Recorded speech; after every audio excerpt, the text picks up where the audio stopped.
Bakit ngayon ka lang? Itay, pasensya na po. May project kaming ginawa ni Mira. Sinong niloko mo?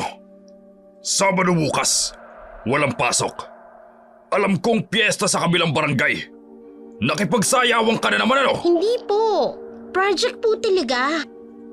Gusto mo bang sumunod sa yapak ng iyong ina? Huwag niyo naman akong itulad sa kanya. Diskrasyada. Matapos niya akong isilang, iniwan niya ako sa inyo na parang laruan. Hindi ako magiging katulad yung diskrasyada. Pero sa ginagawa mo, daig mo pa ang katulad niya. Paano kung masumpungan ka ng napapabalitang aswang sa bayan? Paano kung isang araw, bigla na lang mabalitaan kung nilapa ka na ng aswang? Hindi mangyayari yan, Itay. Unang-una, hindi ako naniniwala sa aswang. Basta. Huwag mo na ulit yung gagawin. Ilang beses ko bang sasabihin sa'yo, ha? Sorry po, Itay. Kailangan ka ng lola mo rito. Ikaw lang ang inaasahan kong mag-aasikaso sa kanya. Matanda na ang lola mo. Hindi niya na kaya ang sarili niya. Kaya maging responsable ka naman. Opo, hindi na po mauulit. Hindi na mauulit. Ilang beses mo nang sinabi yan, pero inuulit-ulit mo pa rin. Promise po talaga. Alam mo bang, hindi ako makatulog tuwing hindi ka umuwi. Simula nang iwan tayo ng nanay mo, ikaw na lang ang mundo ko. Paano kung may mangyari sa'yo? Patawad na po. Hindi ko na po kayo pag-aalalahanin. Sige na, magpahinga ka na. Pero tandaan mong sinabi ko, hindi lahat ng gabi ay ligtas sa mga masasamang elemento. Opo, Itay. Good night na po. Good night rin. Matulog ka na. Maaga pa tayo bukas. Nang gabing yun, tahimik ang bahay ni Tomas. Sa sala, nakaupo siya sa lumang upuan. Hawak ang baso ng alak habang pilit na iniintindi ang nangyayari sa kanyang pamilya. Ang kanyang anak, si Lorna, ay nakakubli sa loob ng silid habang ang kanyang inang si Lilia ay nasa kabilang kwarto. Bumigat ang kanyang dibdib sa mga alaala. Simula nang iwan sila ng asawa, si Lorna na ang naging mundo niya. Bata pa lamang ang anak ay siya nang nag-aalaga rito. Katuwang ang kanyang ina. Ngunit hindi naging madali ang lahat. May mga pagkakataong nakikita niya kung papaanong masungit ang kanyang ina kay Lorna noong bata pa ito. Mga salitang masakit, mga tingin na mapanghusga at mga kilos na walang pagmamahal. Lumunok si Tomas ng alak. Ramdam ang hapdi ng lalamunan. Hindi niya maiwasang mag-alala. Nakikita niya kung paano unti-unting lumalayo ang loob ni Lorna sa kanyang lola. Isang distansyang nag-ugat noong kabataan nito. At ngayon, lalo pang lumala ang sitwasyon. Dahil sa pagiging ulyanin ng kanyang ina, minsan ay hindi niya alam ang mga sumbong nito ay kung totoo o kathang isip lamang ng isang nalilitong isipan. Sa kanyang pag-iisip, natatakot si Tomas. Natatakot na baka ang anak niyang sumunod sa landas ng ina nito, ang babaeng umalis at iniwan silang mag-ama. Ngunit sa kabilang banda, hindi rin niya maiwasang isipin.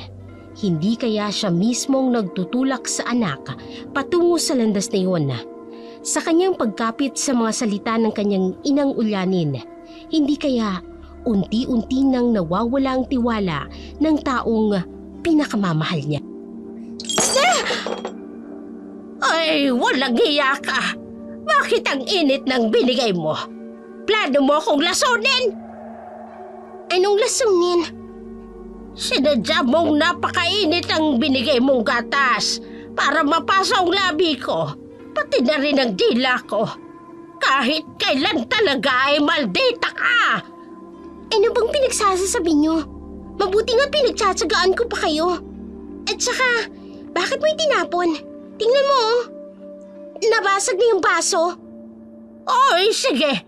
Saktan mo ako para malaman ng tatay mo ang kasamaang ginagawa mo sa akin. Ako pa ngayon ang masama.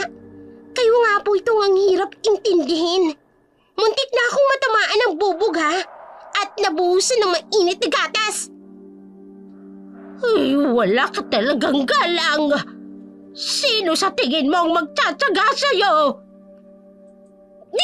Ano ba? Tiwan niyo nga ako? Bakit ba kayo ganyan?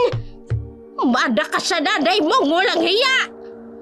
Tigilan niyo po ako, ha? Baka hindi ko mapigilan ng sarili ko. Ay, ayan! Nakikita mo! Katulad ka na ng iyong ina. Wala kang awa sa matatanda. Bakit po ba ganyan kayo? Simulat sa Paul, galit na galit kayo sa akin. Ay, gusto mong malaman kung bakit? Dahil disgrasyada ang ina mo. Sinira niya ang buhay ng anak ko. At ngayon, tinitingnan ko sa'yo ang kawalang hiyaan niya. Hindi niyo ako kilala. Hindi ako katulad niya. Ay, hindi malayong sumunod ka sa yapak ng iyong ina. Tingnan mo nga. Hawak mo pa yung mainit na tubig. O ano, bubuhusan mo ang sarili mong lola. Hindi ko na po kayo maintindihan, Lola. Bakit ba pinagbabayaran kong kasalanan ng iba?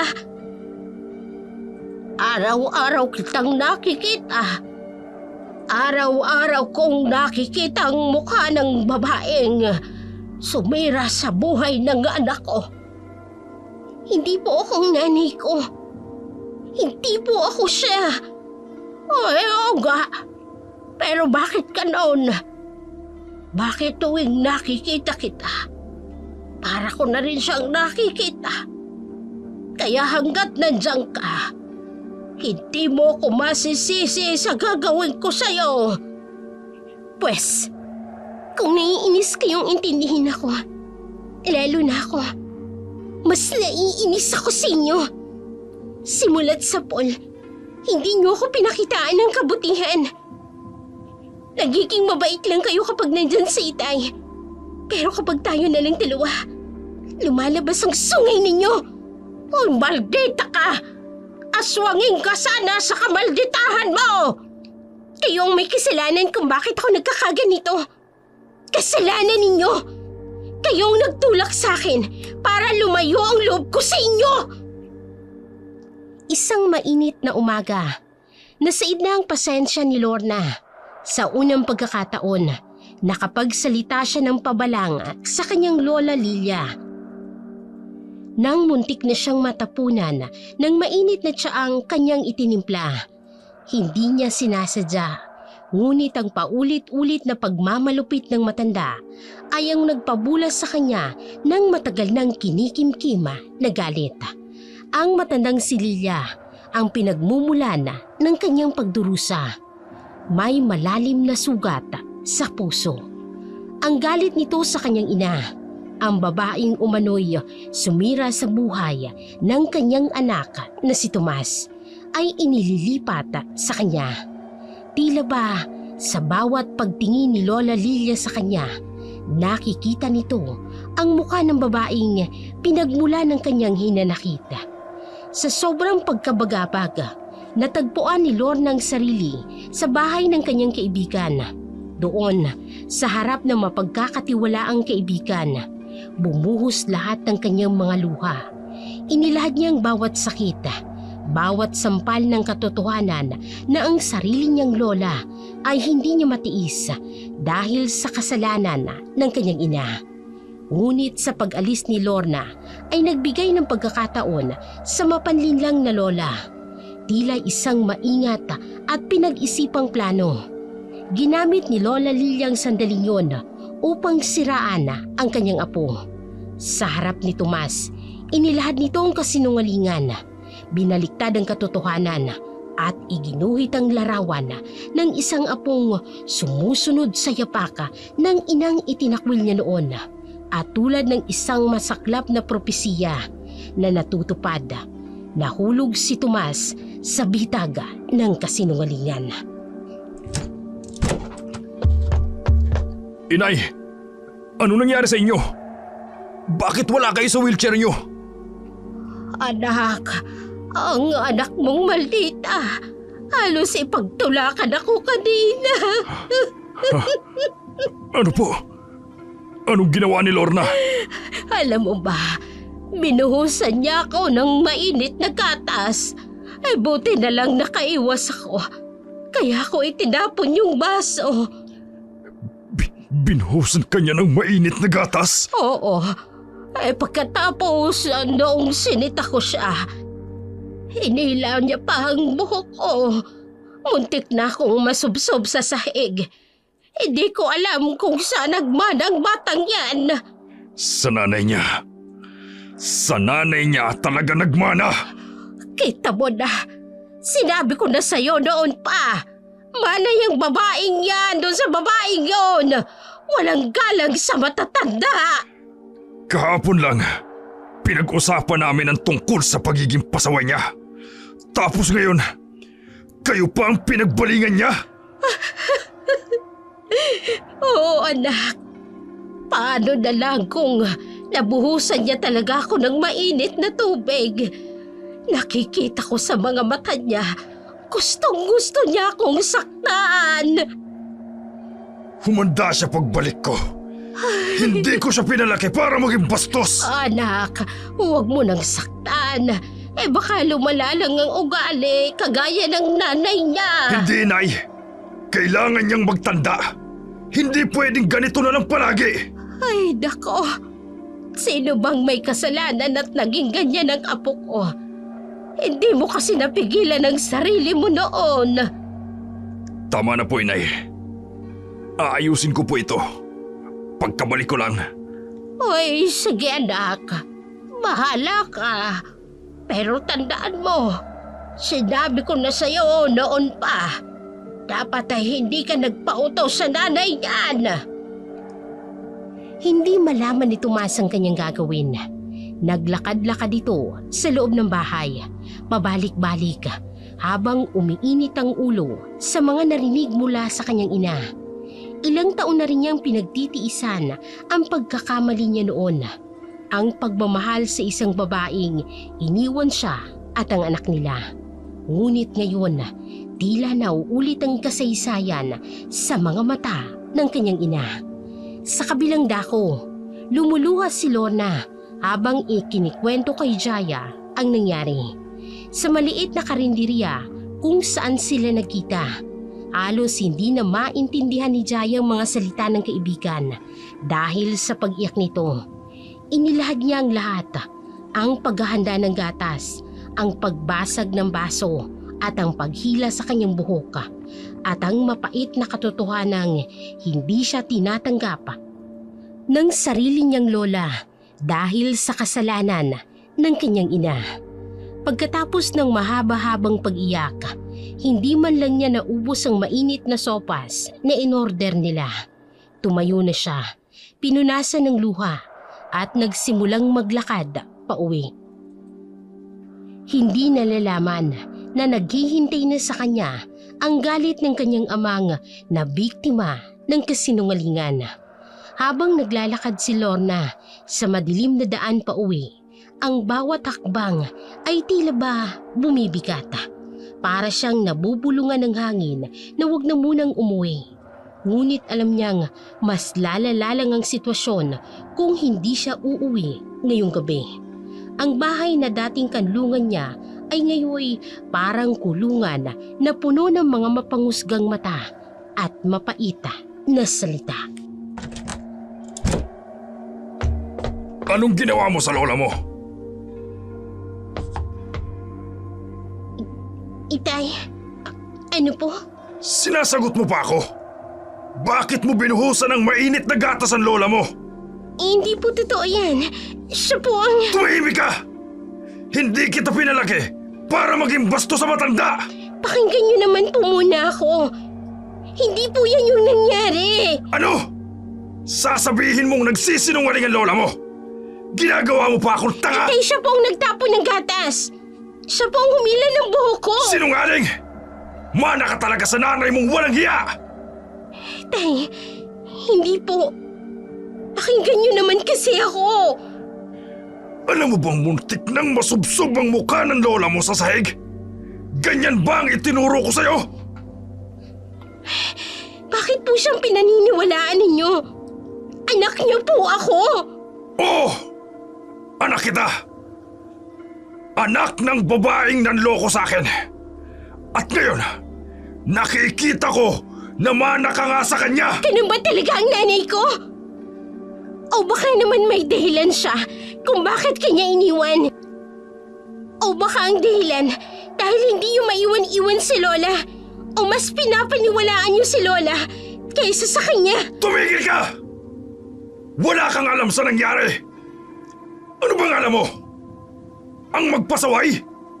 Gawin ang lahat ng kalokohan? Anong kinabukasan meron ka? Kung ngayon, wala ka ng ibang hinatid sa akin, kundi puro sakit ng ulo. Simula bukas, ikaw na ang magsisilbi sa lola mo. At kapag may narinig pa akong kalokohan mula sa'yo, Kahit anong gawin ko, kahit anong sabihin ko, hindi kayo maniniwala, hindi ba? huwag kang lalabas ng bahay hanggat hindi ka humihingi ng tawad sa lola mo. Kung ganito lang din, sana sinunod ko na lang si Zaya na huwag muna akong umuwi. Nakakainis. Bakit ba mas pinapaniwalaan ni Itay si Lola? Kapag si Lola ang pinag-uusapan, sira na ang lahat. Nararamdaman kong may dahilan kung bakit iniwan ako sa inyo ni Nanay. May dahilan kung bakit niya ako iniwan. Kung noon, napupuno ang puso ko ng galit sa nanay ko dahil sa narinig ko mula sa inyo. Pero ngayon, unti-unti na yung nawawala. Ang galit ko sa kanya, napupunta na sa inyo sa sobrang paghihigpit niyo sa akin.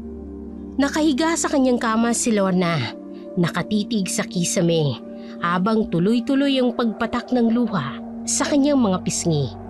Ang sama-sama ng loob niya, hindi lamang sa kanyang lola na siyang ugat ng lahat ng ito, kung hindi maging sa kanyang ama na bulag sa katotohanan. Bakit ganoon? Bakit mas pinipili nitong paniwalaan ang isang kasinungalingan kaysa sa sarili niyang anak? Sa bawat segundong lumilipas, parang may mabigat na timbuang dumadagan sa kanyang dibdib. Ilang beses niyang naisip na baka mas mabuti pang umalis na lang. Baka sa labas ng bahay na ito ay matagpuan niya ang tunay na kalayaan. O kaya ang kanyang ina na matagal niya nang hindi nakikita. Ngunit saan siya magsisimula?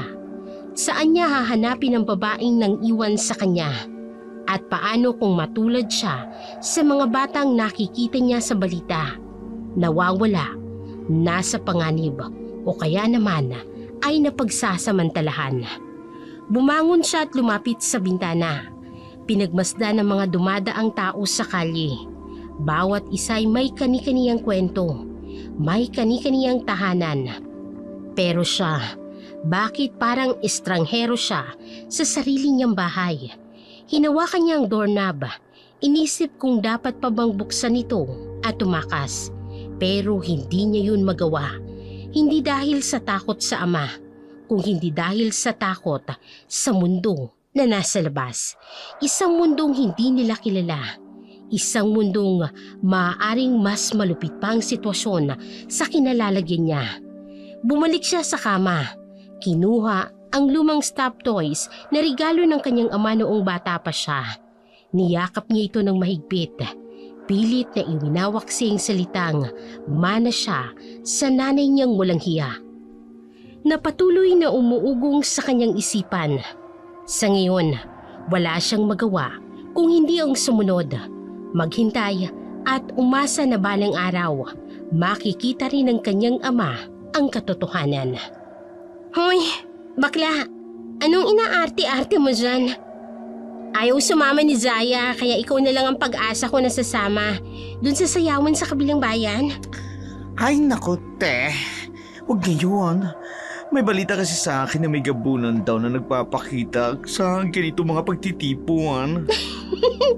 Sus, naniniwala ka pa sa aswang? Mahirap magtiwala. Itong gabunan na to, mapanlin lang tao. Hindi siya katulad ng ibang aswang na pangit. Gwapo ito, matipuno at mapangakit. Ha? Pero nakakatakot. Paano mo nalaman? Si Aling Berta. May pinsan siyang nakakita. Ang sabi ang gabunan daw na ito, nagpapanggap na isang gwapong binata sa may sayawan. Pinakamatindi pa sa lahat ng uri ng aswang ang gabunan. Bakit naman? Kasi hindi mo siya makikilala kaagad. May kakayahan daw siyang magbago ng anyo.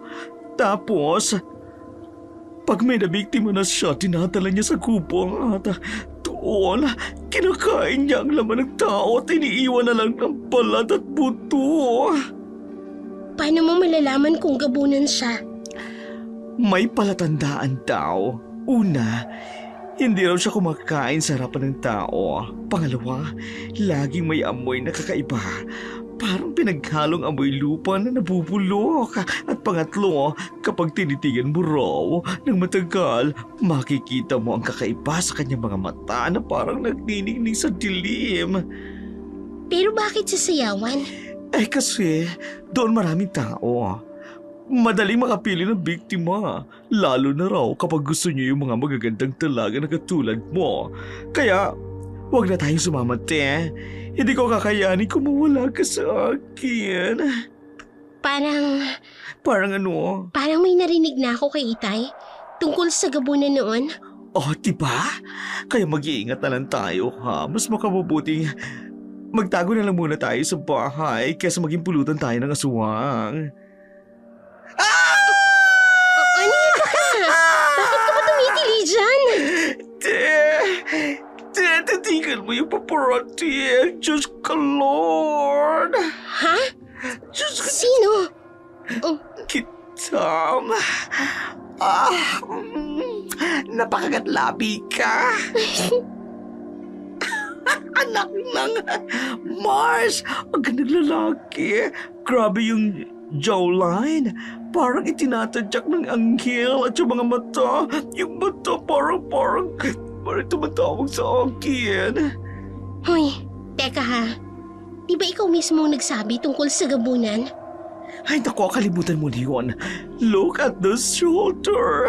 Mama, parang binubuhat ang buong kalangitan. At yung muscle niya, visible sa white polo at akala ang dying. Tanet, teka. Hoy, Naku, destiny ko na ito. Hindi ko pwedeng palampasin. Tingnan mo yung paglalakad niya, parang runaway model. At yung buhok, naku, mukhang malambot pa sa cotton candy. sandali nga. Papunta lang yan kay Jaya. Kay Jaya? Mars, unfair naman Bakit lahat ng gwapo sa mundo kay Jaya na pupunta? Ay, grabe!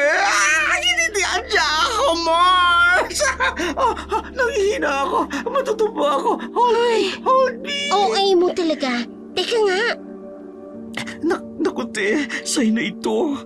Hindi ako nagkakamali. Yung mga ganyang kagapuhan, once in a lifetime lang yan dumadaan sa buhay ng isang bakla. Oh, my heart can't take this anymore, Akla! I need my smelling salt! Ay, sus. Kanina lang takot na takot ka sa gabunan. Tapos ngayon, Ay, teko, gabunan man dyan. Willing na willing akong maging pulutan. Basta sa mga pisig niyang parang timplang bakal ako mamamatay. Tabi muna. Destiny's calling! Unang kita pa lamang ng dalawa ay nabighani na ito sa misteryosong binata na bigla na lamang sumulpot sa lugar nila. At ang lalong ipinagtataka ng dalawa, sa bahay ni Jaya ito pumunta. Hindi maitatangging natipuhan agad ni Lorna ang lalaki. Kaya lang, naiinis ito nang malamang kay Jaya ito nanliligaw. Dito magsisimulang magkasiraan ng dalawa, sina Jaya at Lorna. Sa unang tingin pa lang, parang tumigil na ang mundo para kay Lorna at kay Tonet. Ang misteryosong binata na tila nanggaling sa panaginip ay kaagad na naging dahilan ng pagpintig ng kanilang mga puso. Pero ang tinig ng kapalaran ay may ibang plano. Patungo ito sa bahay ng kanilang matalik na kaibigan na si Jaya. Habang pinapanood ni Lorna ang binata na kumakatok sa gate ng bahay ni Jaya, parang may malamig na kamay na humahaplos sa kanyang dibdib. Hindi niya maintindihan kung bakit bigla siyang nakaramdam ng sama ng loob. Hindi ba't kaibigan niya si Jaya? Hindi ba't dapat ay masaya siya para rito? Ngunit bakit parang may kakaibang kirot na nararamdaman? Lalo pang sumikip ang kanyang dibdib nang buksan ni Jaya ang pinto at makita ang ngiti nito sa binata.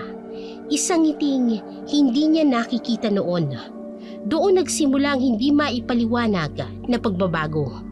Ang dating magkaibigan ay unti-unting naging magkalaban sa pag-ibig. Ang mga ngiti at tawanan ay napalitan ng mapanghusgang tingin at malamig na pakikitungo. Sa bawat araw na lumilipas, ang binata ay lalong nagiging dahilan ng kanilang pagkakahiwalay. Ang dating matalik na magkaibigan ay unti-unting nabalot ng dilim ng pagsiselos at pagkainggit.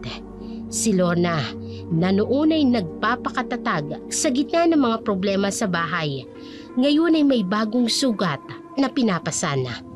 Ang sakit ng pagkawala ng isang kaibigan at ang hapde ng unang pag-ibig na hindi natupad. Sa isang sulok ng kanyang isipan, bumabalik ang mga salita ni Toneta tungkol sa gabunan. Ngunit ang kirot ng kanyang damdamin ay mas malakas kaysa sa anumang takot o pag-aalala. Hindi niya alam na ang unang pagkikita na ito ay magiging simula ng mas malalim na trahedya sa kanyang buhay. Hi. Hi. Ikaw pala yung kaibigan ni Jaya, no? Oo. Pasensya na kung ako nang lumapit sa'yo. Hindi ko lang mapigilan. Hindi mo mapigilan? Ang ano? Na makilala ka. Kasi simula nung makita kita, hindi ka na maalis sa isip ko. Ganun ba? Bakit naman? Alam mo kasi, may kakaiba sa'yo. Para bang may kung anong humihila sa'kin. Hindi ko maipaliwanag eh. At ano pa ang nararamdaman mo? Alam kong mali ito kasi kay Jaya ka nanliligaw. Pero hindi ko mapigilan ang sarili ko eh. Tuwing nakikita kita, para ako nawawala sa sarili. Kung sabihin kong gusto rin kitang makilala. Talaga? May kakaiba rin sa'yo mula nung una kitang makita. Pero tama ka. Kay Jaya ako nanliligaw. Hindi ko naman hinihingi na iwanan mo siya. Gusto ko lang malaman mo kung anong nararamdaman ko. Kung sabihin kong gusto kong makipagkita sa'yo, nang tayo lang, walang ibang makaalam. Oo, kahit kailan, kahit saan. Sa gubat, doon, walang makakakita sa atin. Hindi ba delikado doon? Hindi ba mas exciting? Bukod pa doon, may gusto akong ipakita sa'yo. Sige, kahit saan. Basta kasama kita. Sigurado ako, magugustuhan mo ang pupuntahan natin. Pero, pwede bang wag muna sa gubat? Sa bayan na muna tayo. Sure. Salamat. Basta, ipangako mong sasama ka sa akin. Kahit saan. Kahit sa gubat. Aasahan ko.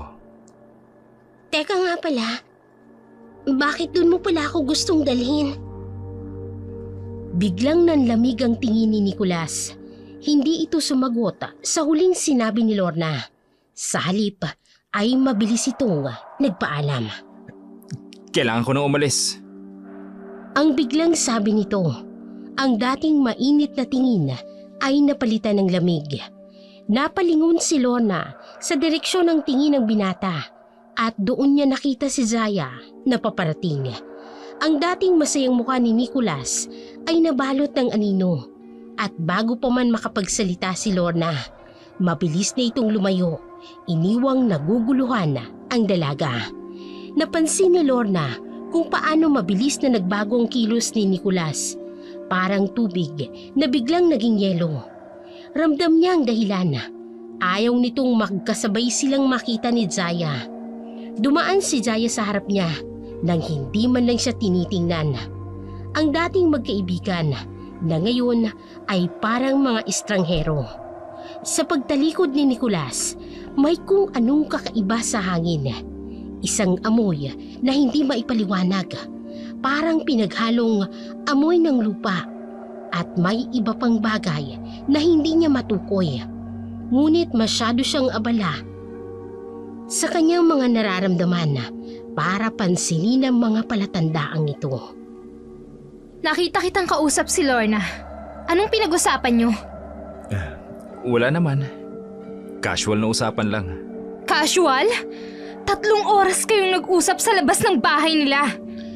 Ay, Jaya naman. Kaibigan mo siya, di ba? Hindi ba pwedeng makipag-usap ako sa kaibigan mo? Kaibigan? Nakita ko kung paano ka tumingin sa kanya.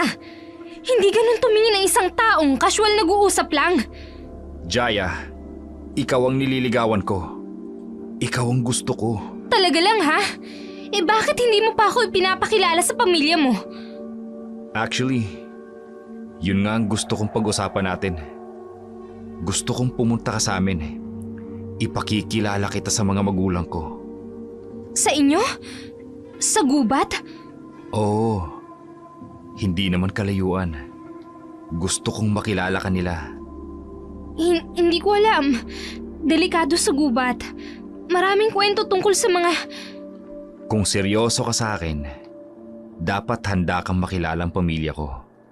Hindi pwedeng puro dito lang tayo sa bayan. So ngayon ako pa ang mali? Porket ayaw kong pumunta sa gubat, ako na ang hindi seryoso? Hindi ko sinabing mali ka. Pero paano natin mapapalalim ang relasyon natin kung lagi kang may takot at pagdududa? Paano ako hindi magdududa? Kanina, nakita kitang kasama si Lorna. Ibang-iba ka. May nining sa mga mata mo na hindi ko nakikita kapag ako ang kausap mo. Jaya, kung hindi mo kaya magtiwala sa akin, sabihin mo na para hindi na tayo mag-aksaya ng oras. Anong gusto mong gawin ko? Basta-basta na lang sumama sa gubat? Paano kung may mangyari sa akin doon? Kung ganyan ka mag-isip, tama nga siguro si Lorna. Anong sinabi sa'yo ni Lorna? Anong pinag-usapan niyo? Hindi sumagot si Nicolas sa huling tanong ni Jaya. Sa halip ay tumalikod ito at tahimik na umalis. Iniwan ang babaeng luhaan at naguguluhan. Hindi niya alam na yun na palang kanilang huling pagkikita. Ang huling eksena ng isang pag-ibig na hindi natupad. Sa mga sumunod na araw, unti-unting nawala si Nicolas sa buhay ni Jaya. Walang text, tawag o kahit na anong palatandaan ng dating panliligaw. Para siyang hangin na bigla na lamang nawala. Ngunit ang hapdi ng kanyang pag-alis ay ramdam na ramdam ni Jaya. Samantala, sa kabilang dako ng kwento, isang bagong kabanatang nabubuksan, sina Nicholas at Lorna nagsimulang magkita ng patago sa mga sulok ng bayan kung saan walang mapangusgang mata. Sa mga oras na walang makakakita, bawat pagkikita ay puno ng kilig at pangamba, ng tuwa at takot. Para kay Lorna, ito ang unang pagkakataong naramdaman niyang ganitong uri ng pagmamahal. Isang pagmamahalang pinili niyang pasukin kahit alam niyang may masasaktan. Ang dating magkaibigang sina Jaya at Lorna na ngayon ay tila mga estrangherong nagkakasalubong sa daan. Ang dating matamis nilang pagkakaibigan ay unti-unting pinapalitan ng pait at ng kataksilan at pagtatraidor. Sa bawat lihim na pagkikita nila ni Nicholas at Lorna, isang hibla ng pagkakaibigan ang napuputol. Isang sugat na maaaring hindi na gumaling pa. Ngunit sa kabila ng lahat ng ito, may kung anong kakaiba kay Nicholas na hindi mapigilan ni Lorna. May hiwaga sa kanyang mga mata. May kung anong humihila sa kanya patungo sa binata. Isang lakas na hindi niya maipaliwanag. Isang damdaming mas malakas pa sa takot na masaktan ang dating kaibigan. Isang hapon, habang papauwi si Lorna mula sa isa sa kanilang lihim na pagkikita ni Nicholas, natagpuan siya ni Tonet. Ang bakla na kilalang matalik na kaibigan ni Jaya ay namataan ng dalawa ilang sandali lamang bago ito maghiwalay. Ay nako Mars, nakita ko kayo ha. Wag na wag kang magmaang-maangan pa. Anong ginagawa mo kasama si Nicholas? Nagkataon lang na nagkasalubong kami. Nagkataon? Alam mo bang ilang oras ko kayong sinundan? Halos magkadahulog-hulog na nga ako sa kung saan sa pagsunod-sunod ko sa'yo. Hindi ako ipinanganak kahapon. Bakla, kitang-kita ko kung paano kayo nagtitigan sa isa't isa. Hindi mo naiintindihan, Tonet. Ang hindi ko maintindihan kung paano mo nagawa ito kay Jaya. Kaibigan mo siya. At alam mo ba kung gaano kasakit para sa akin to? Ako nga, pinipigilan ko ang sarili ko kay Nicholas kasi alam ko kay Jaya siya. May nararamdaman ako para sa kanya, Tonet. At ano naman, justify na yon para agawin mo siya sa kaibigan mo, kaibigan natin. Alam mo bang iiyak si Jaya kapag nalaman niya ito at sigurado ako malalaman niya ito. Hindi ako natatakot. Kung malalaman niya, edi malalaman niya. Mars! Sino ka na ngayon? Hindi ka na yung Lorna na kilala ko. Parang kinain ka na ng sistema.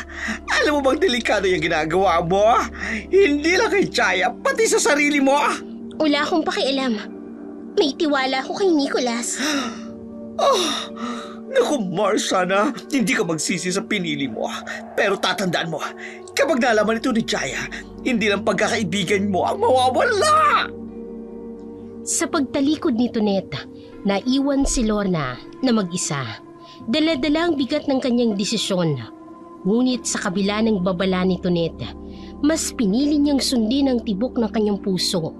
Kahit alam niyang sa dulo ng landas ng ito ay may pusong mababasag, kabilang na ang sa kanya. Sa gitna ng kanilang pagtatalo, unti-unting mabubulgar ang isang buwang lihim. Ang dating tahimik at mapagmalasakit na si Lorna ay biglang nagpakita ng ibang muka. Isang muka na puno ng pagmamataas at kapalaluan. Hindi na siyang dating kaibigan na handang magsakripisyo para kay Jaya. Sa halip, inilabas niya ang naipong sama ng loob at inggit na matagal niya nang kinikimkim. Ang mga salitang binitawan ni Lorna ay parang punyal na tumatagos sa puso ni Jaya. Tanggapin mo na lang na mas maganda ako sa'yo.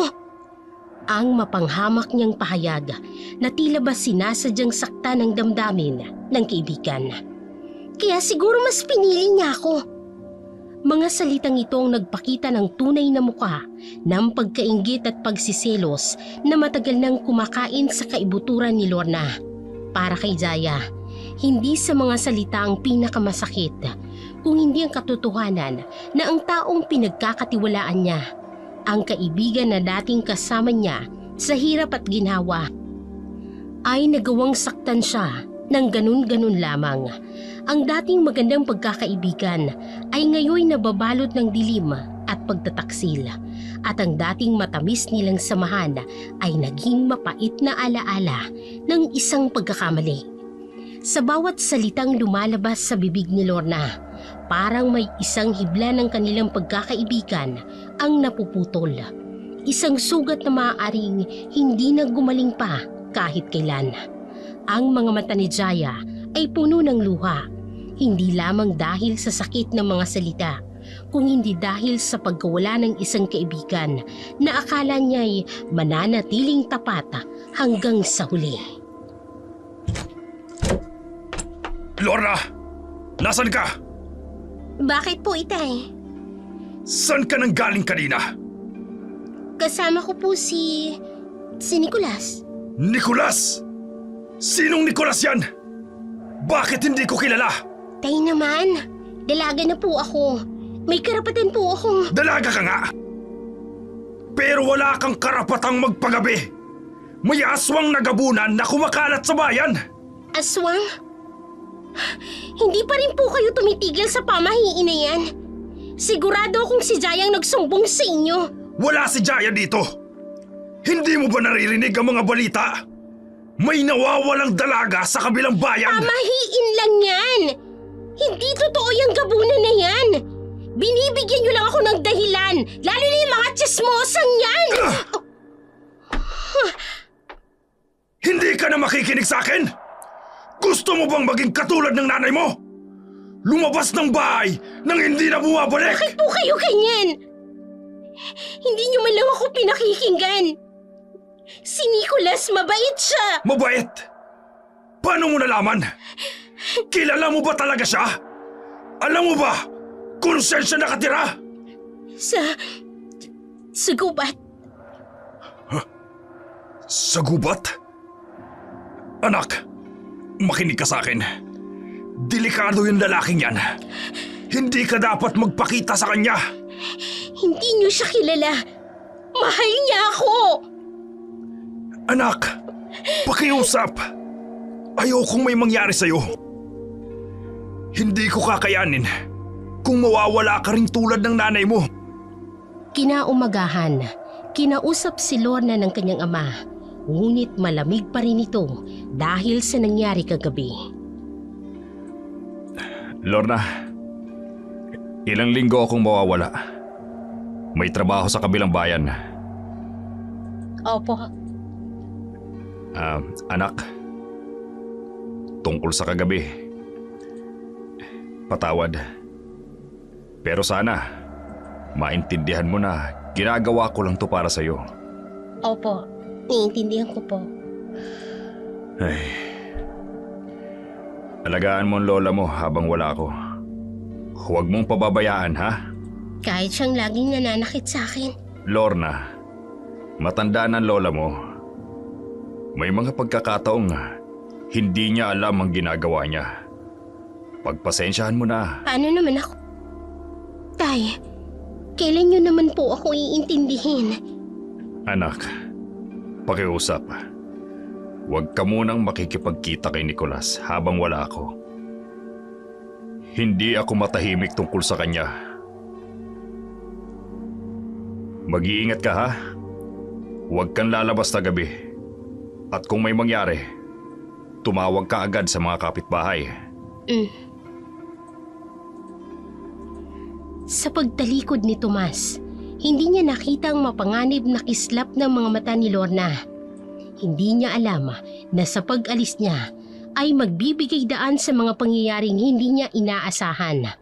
Sa isip ni Lorna, ito na ang pagkakataon, ang kalayaang matagal niya nang hinihintay para makasama ang lalaking pinagkakatiwalaan niya ng buong puso.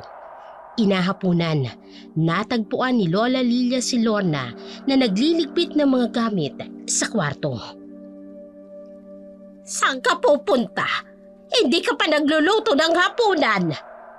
May pupuntahan po ako. Anong mga gamit yan? Bakit parang lahat ng damit mo ay dinala mo? Aalis na po ako at hindi na ako babalik. Ano? Ay, hindi pwede. Wala si Tomas. Sino mag-aalaga sa akin? Kayo na pong bahala sa sarili ninyo. Sawang-sawa na ako. Simulat sa pool, wala na kayong ginawa kundi laitin ako. Walang utang na loob. Pinalaki ka namin ni Tomas. Pinalaki o pinahirapan? Bawat araw, sinisiraan niyo ako kay Itay. Lahat ng mali sa akin. Kahit ang mga kasalanan ni Nanay, sa akin niyo ibinubunton. Ay, teka, bumalik ka rito. Huwag mo akong iwan. Ilang linggo pa bago umuwi ang tatay mo. Hoy! Bakit? Natatakot kayo? Ngayon malalaman ni tatay kung gaano kahirap alagaan ang isang matandang mapang-api. Ay, malanding babae ka! Alam ko kung saan ka pupunta. Kay Nicolas, hindi ba? Sa gubat! Paano niyo? Uuwi ka ring buntis rito. Katulad ng nanay mong disgrasyada. Tingnan mo, sinusundan mo na talaga ang yapak niya. Mula ngayon, wala na kayong maririnig na Lola kain na po. Lola, eto na po ang gamot ninyo. Magtusa kayo sa kasamaan ninyo. Ay, huwag mo akong iwan. Apo, huwag, maawa ka. Masiya na kayo. Wala nang apong disgrasyada sa bahay na to. Ngayon, mararanasan nyo naman kung paano mag-isa. Ay, bumalik ka rito! Apo! Aswang yang Nicolas na yan! Kabunan yan! Kakatayin ka niya sa gubat! Kahit pa aswang siya, mas mabuti pa yon kesa mamuhay na kasama kayo! Lorna! Lorna, bumalik ka rito! Lorna! Ay, patawad. Patawad, anak. Sa pagtalikod ni Lorna, hindi niya nakita ang tunay na pagmamakaawa sa mga mata ng kanyang lola. Hindi niya narinig ang mahihinang paghingi ng tawad. Mga salitang matagal nang gustong sabihin, ngunit hindi magawa dahil sa kapalaluan. Sa halip, ang tanging dala niya ay ang galit at ang puot na naipon ng matagal na panahon at ang pangako ng bagong buhay kasamang lalaking hindi niya lubusang kilala. Habang naglalakad sila sa gubat, unti-unting kumukupas ang liwanag ng araw. Ang dating maaliwalas na daan ay nagiging mas madilim at masukal. Nicolas, ang layo naman pala ng bahay mo. Konti na lang. May shortcut ako. Pero bakit dito? Ang dilim na. Natatakot ka ba? Hindi naman. Pero hindi ko lang inaakala na ganito pala kalayo. Akala ko ba, kahit saan, susunod ka sa akin. Oo naman. Nagtataka lang ako. Alam mo, Lorna, may dahilan kung bakit dito ako nakatira. Anong dahilan? Para malayo sa mga taong mapanghusga. Katulad ng lola mo. Paano mo nalaman ang tungkol sa lola ko? May amoy. Amoy ng takot. Natatakot ka sa kanya, no? Nicolas, may kakaiba sa iyong ngayong gabi. Bakit? Hindi ba itong gusto mo? Malayo sa kanila. Malaya. Halika. Ipapakita ko sa'yo ang tunay kong tahanan. Ang lamig ng kamay mo. Huwag kang matakot. Konti na lang. Malapit na tayo. Sa gitna ng dilim, hindi makita ni Lorna ang dating Nicolas na kanyang nakilala. May kung anong kakaiba sa kanyang tingin, sa kanyang ngiti, at sa bawat hakbang nila papasok sa gubat. Parang may kung anong pumapaligid sa kanila. Isang presensyang hindi niya maipaliwanag. Isang takot na unti-unting kumakain sa kanyang katinuan. Nang sa wakas, tumambad sa kanila ang isang lumang bahay na yari sa kahoy at kawayan. Ngunit hindi ito karaniwang bahay kubo na nakasanayan ni Lorna. May kakaiba sa arkitektura nito. Parang sadyang itinago sa pagitan ng malalaking puno na ang mga sanga ay tila mga bisig na yumayakap sa buong istruktura. Ang mga dingding ay may kulay na hindi matukoy. Isang uri ng kayumangging may halong dugo na tila nababagong kulay sa bawat kislap ng buwan. Ang mga bintana, bagamat marami, ay may kakaibang disenyo. Parang mga matang nakatitig sa mga dumaraan. Sa mga sulok ng bubong ay may mga lumang maskara na gawa sa kahoy na ang mga mukha ay baluktot at nakanganga na tila naghihintay ng kanilang susunod na biktima. Sa paligid ng bahay ay nakakalat ang iba't ibang kagamitan, mga lumang banga na may kakaibang amoy, mga tali ng lubid na may bahid ng kung ano at mga buto ng hayop o tao na nakakalat sa lupa. May mga kandila rin sa bawat sulok na ang liwanag ay hindi pangkaraniwan. Pula at madilaw na nagbabago-bago ang kulay. Ang hangin sa paligid ay may kakaibang bigat. Isang uri ng presensyang dumudukot sa kaluluwa. May amoy na hindi maipaliwanag. Isang kombinasyon ng nabubulok na laman, mamasamasang lupa at matamis na amoy ng dugo. Sa bawat ihip ng hangin, may bulong na dumadaan, mga tinig ng tumatawag, natatakot at nang-aakit. Sa gitna ng lahat ng ito, nakatayo si Nicolas. Ang kanyang anyo ay unti-unting nagbabago sa liwanag ng buwan. Ang dating gwapong binata ay ngayon may kakaibang anyo. Ang kanyang mga mata ay nagniningning ng pula. Ang kanyang ngiti ay nagpapakita ng matalas na ngipin. Ang kanyang mga kamay ay unti-unting humahaba, nagiging mga kuko na matatalim at nakamamatay. Sa sandaling yon, naunawaan na ni Lorna ang katotohanan. Ang bahay na ito ay hindi lamang isang tirahan, kung hindi isang pugad ng kasamaan.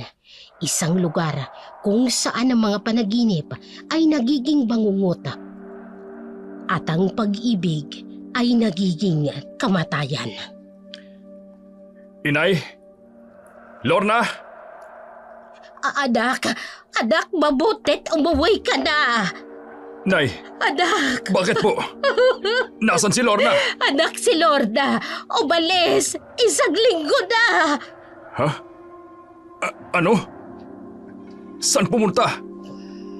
Tito, kasama niyo po si Nicolas. Si Nicolas?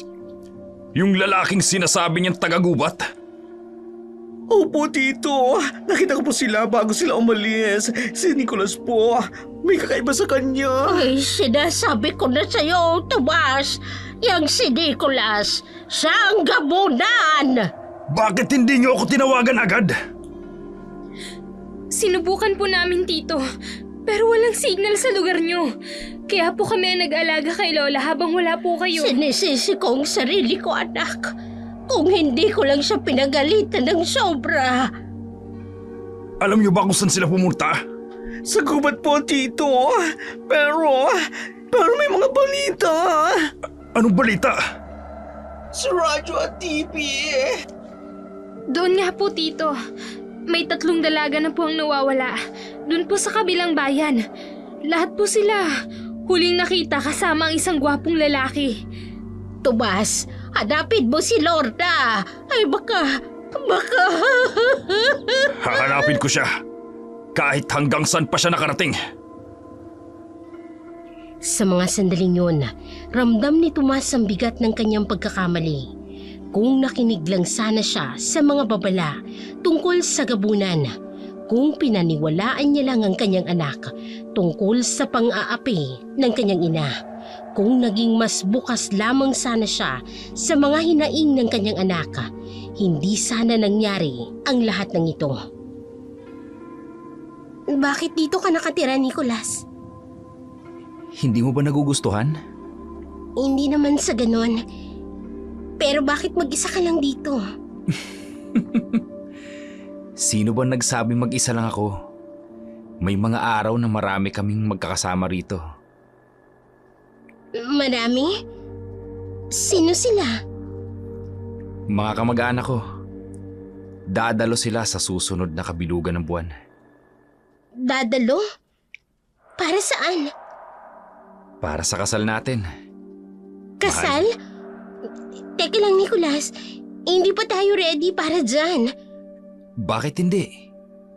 Hindi mo ba ako mahal? Oo, mahal kita. Pero okay na sa akin na tayo na muna. Hindi naman ako desperada para magpakasal agad. Hindi mo naiintindihan, Lorna. Kailangan nating magpakasal sa kabilugan ng buwan. At dito pa talaga? Sa lugar na puno ng mga ahas? Sa pinakaliblib na bahagi ng gubat? May problema ka ba sa tahanan ko? Oo! Lugar to na walang taong gugustuhin puntahan. Mas masahol pa ang bahay mo sa mangkukulam. Iuwi mo na ako. Hindi ka maaaring umuwi. Ayoko. Hindi ako papasok dyan, Nicholas. Samahan mo na lang akong umuwi. Please, uuwi na ako sa amin. Grabe naman to eh.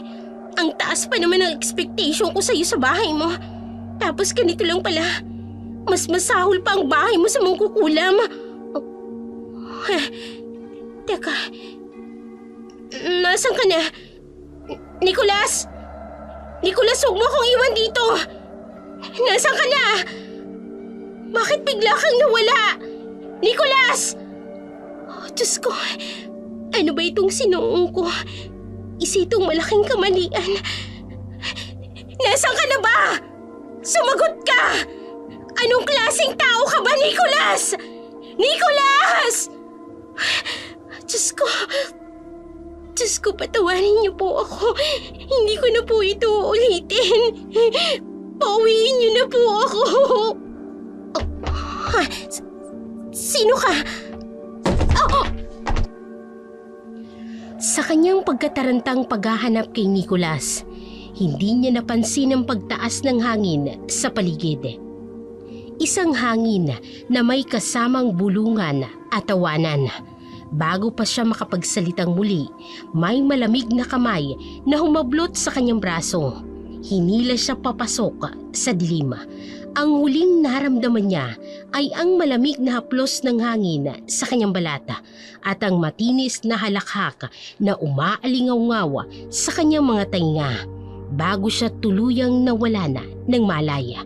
Nang magmulat siya ng kanyang mga mata, nagulat si Lorna sa nakita. Hindi na ito ang lumang bahay na nakita niya kanina. Sa halip, nasa loob siya ng isang napakagandang silid.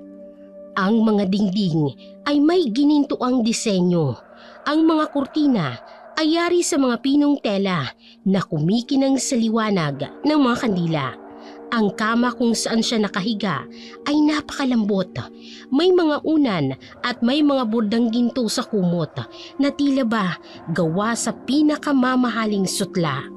Ngunit sa kabila ng karangyaan, may kakaiba sa silid nito. Ang mga salamin sa dingding ay tila ba may sariling buhay. Gumagalaw ang mga anino sa loob nito kahit walang tumatayo sa harap.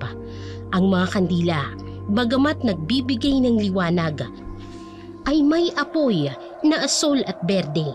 At sa hangin, may matamis na amoy, isang amoy na nakakaakit ngunit kasabay nito nagpapaalala ng kamatayan.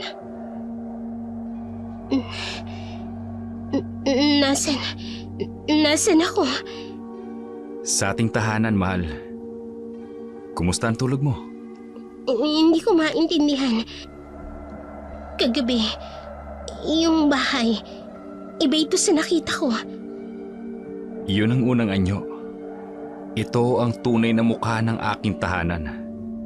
Maganda, hindi ba? Paano ako napunta dito? Bakit hindi ko matandaan? Hindi na mahalaga ang nakaraan. Ang mahalaga, nandito ka na. Ang bango Pero may kakaiba. At ikaw, may kakaiba sa'yo. Gutom ka na ba? May inihanda akong pagkain para sa'yo. Hindi ko kilala ang pagkain ito pero...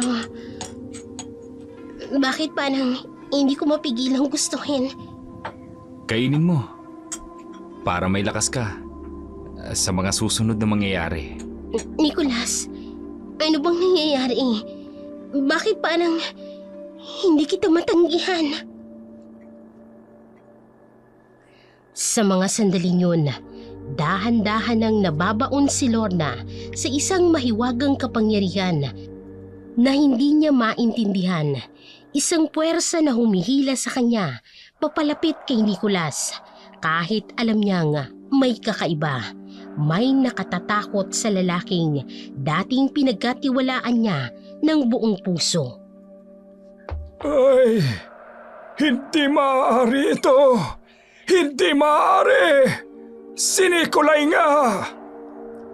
Sino po ang Nikolay na sinasabi ninyo? Pakinggan mo akong mabuti, Tomas. Ang gabunan na ito, hindi ordinaryong aswang. Si Nikolay, o Nicolas sa tawag niya ngayon, ay pinuno ng angkan ng gabunan. May kakayahan siyang magbago ng anyo at makaakit ng mga dalaga. Paano niyo po nalaman na siya nga? 300 taon na siyang namamayagpag sa ating lupain. Bawat kabilugan na buwan, may nawawalang dalaga. Palaging ganoon ang kwento. Isang binatang kahali-halina, mistulang dayuhan, pero katulad pa rin natin. Ano po gagawin niya kay Lorna? Hindi lang siya basta aswang na kumakain ng laman, Tomas. Ang gabunan ay nangangailangan ng tagapagmana. Kaya sila nanlilin lang ng mga dalaga ay para magkaroon ng supling na kasing lakas nila. Kaya pala mga dalaga ang nawawala. Pero may mas malala pa. Kapag nakakain ang babae ng anumang inihain ng gabunan, unti-unti siyang magiging katulad nila. Ang dugo niya ay magiging dugo ng aswang at ang kanyang kaluluwa ay hindi na makababalik sa dating anyo. Ano pong magagawa natin? May 3 bagay na kailangan nating gawin. Una, kailangan nating mahanap si Lorna bago sumapit ang kabilugan ng buwan. Pangalawa, kailangan nating siguraduhin hindi siya kakain ng anumang inihain sa kanya. At pangatlo, kailangan nating patayin si Nikolay. Paano po natin siya papatayin? Hindi madaling patayin ang gabunan. Mas malakas sila sa ordinaryong tao. Mas matalino. At higit sa lahat, Mapanlin lang, pero may kahinaan din sila. Ano po yun? Ang gabunan ay may 3 kahinaan. Una, ang kanilang tunay na anyo ay lumalabas kapag nakikita nila ang sarili sa salamin na may basbas ng kung sinong may pusong dalisay. Pangalawa, hindi sila maaaring tumawid sa bakas ng asin na may halong banal na tubig. At pangatlo, ang puso nila ay dapat matusok ng balaraw na binabad sa dugo ng birhen at pinagpala ng isang makapangyarihang albularyo. Mang Berting, tulungan niyo po akong iligtas ang aking anak. Pero may babala ako, Tomas. Kung nakakain na si Lorna ng anumang inihain sa kanya, mahihirapan na nating ibalik ang dating Lorna na kilala mo. Ano pong mangyayari kay Lorna kung makakain po siya niyan? Magiging asawa siya ni Nikolay at ang kanyang anak ay magiging bagong pinuno ng angkan ng gabunan. Mas makapangyarihan, mas mapanganib, at mas walang awa sa sangkatauhan. Sa bahay ni Berting, ang matatandang kawayan ay umuugong sa hangin habang nagpapaliwanag ang albularyo. Ang mga dahon ng mga halamang gamot na nakatali sa kisame ay sumasayaw sa hangin pumapasok sa bintana. Nagbibigay ng kakaibang amoy ng mga sangkapa na ginagamit sa ritual. Sa isang sulok, nakalagay sa isang lumang altar na puno ng mga imahe, kandila at mga lumang agimat na minanapas sa mga ninuno. Ang mga mata ni Berting ay nagniningning sa liwanag ng kandila habang ikinikwentong tungkol sa gabunan. Sa bawat salitang lumalabas sa kanyang bibig, parang may kakaibang enerhiyang pumapalibot sa silid. Ang mga anino sa dingding ay tila ba sumasayaw, tumataas at bumababa, kasabay ng kanyang mga kilos habang naglalakad sa paligid ng silid. Kinuha ang mga kailangan nilang gamit. Sa labas ng bahay, ang mga aso sa paligid ay tuloy-tuloy ang pag-alulong. Para bang nararamdaman nila ang presensya ng kasamaan na kanilang pinag-uusapan. Ang mga puno sa paligid ay umayangyang sa malakas na hangin. Ang mga dahon ay nagbubulungan ng mga lihim na kwento tungkol sa mga nilalang na hindi nakikita ng ordinaryong mga mata. Sa kabilang dako naman, sa bahay ng gabunan, isang kakaibang tagpo ang nagaganap. Ang dating lumang bahay na ngayon ay isang palasyo ng kadiliman. Ang mga dingding na dating bulok na kahoy ngayon ay nagniningning na marmola na itim. Ang mga bintana na may kortinang pulang sutla na sumasayaw sa malamig na hangin. Sa loob si Nicolas o Nikolay, naghahanda ng isang ritual. Mga kandilang itim ang nakahanay sa paligid ng malaking silid. At sa gitna, isang hapag na puno ng mga pagkaing nakakaakit ngunit may lihim na lason. Ang mga mata ni Nicolas ay nagniningning ng pula habang inihahanda niya ang lahat. Ang kanyang tunay na anyo ay unti-unting lumalabas sa bawat sandali ng paghahanda. Ang kanyang mga daliri ay humahaba, nagiging matatalim ang kuko. At ang kanyang dating magandang mukha ay nagpapakita ng bakas ng kanyang tunay na pagkatao. Sa kanyang likod, ang mga anino ay gumagalaw. Bumubuo ng mga anyong nakatatakot. Ang kanyang mga kasamahan sa angkan ng gabunan naghihintay sa kanilang bagong reyna.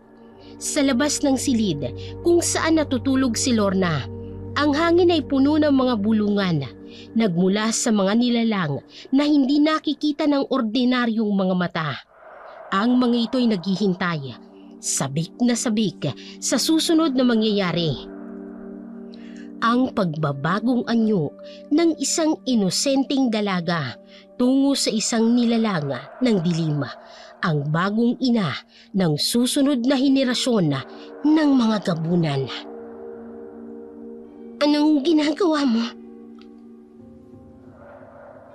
Hindi mo ba nararamdaman ang pagmamahal ko sa'yo? Hindi ito tama. Ayoko. Hindi ka maaaring tumanggi sa akin.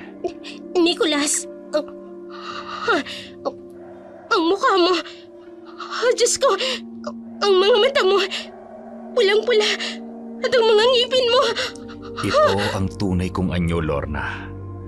Ang anyong tinatago ko sa likod ng mukha na pinagkatiwalaan mo. Hindi! Ang bilat mo, parang kaliskis ng ahas. At ang mga kamay mo, ang mga kuko mo, ang tatalim, parang mga punyal. Hindi mo iintindihan. Pero balang araw, Hindi, tulungan niyo ako! Tay! Kahit sino!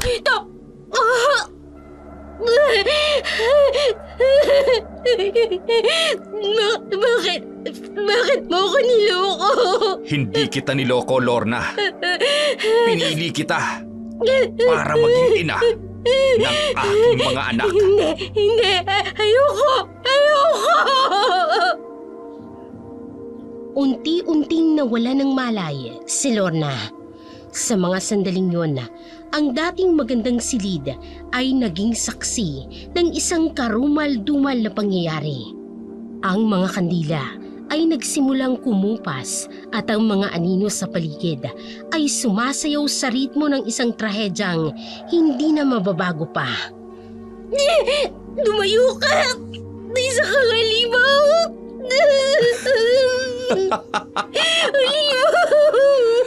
Halimaw! Halimaw!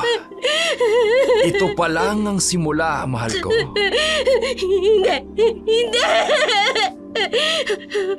Ang mukha mo, para kang hayop. Ang mga mata mo, bakit parang may apoy sa loob? At ang amoy mo, amoy dugo. Ganito talaga kami. Mga gabunan. Mga nilalang na mas malakas sa tao. Mas matalino. At mas uhaw sa laman. Itiwan mo ko. Kaya pala laging may nawawalang dalaga. Ikaw ang... Tama! Ako nga! At ikaw ang pinili kong maging reyna ng aming angkan! Hindi! Ayoko! Hindi ako magiging katulad mo! Hindi mo maiintindihan. Wala kang magagawa. Tingnan mo mabuti ang magiging asawa mo. Hindi! Ang kitupan mo, bakit parang kumukulo? At ang balat mo, parang nalalaglag at sa ilalim. Ito ang tunay kong anyo! Ang balat na parang kaliskis! Ang mga matang nagliliyab! Ang mga pangil na matatalimpa sa punyal! Tulungan niyo ako kahit sinong nakakarinig! Walang tutulong sa'yo rito. Ang gubat na ito, ang kaharian ko. At ngayon, akin ka na! Hindi! Mamatay ka na! Mamatay ka na! Matigas ang ulo mo, ha? Ah!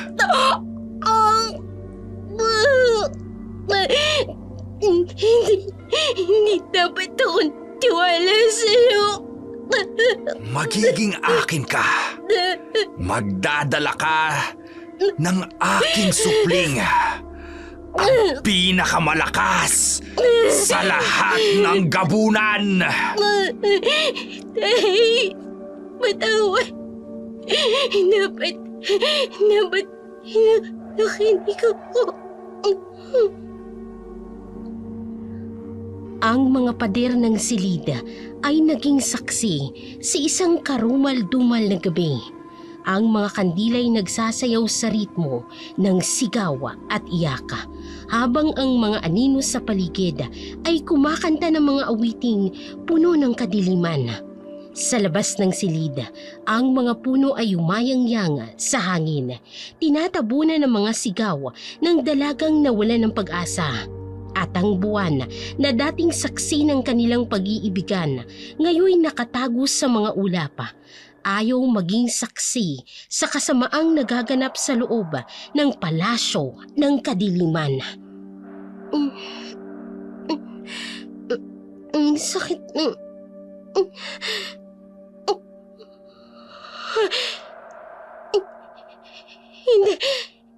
Hindi. Anong ginawa mo sa akin?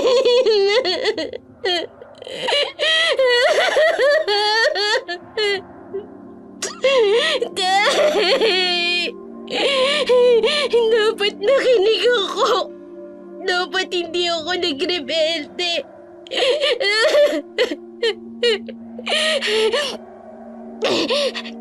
Kailangan kong umalis dito.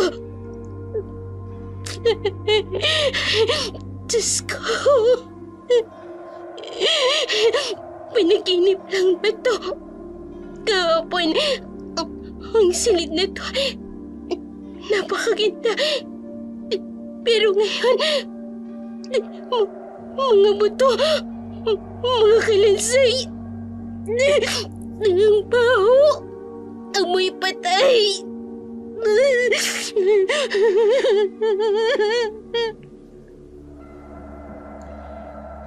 Lorna! Nasaan ka? Hindi.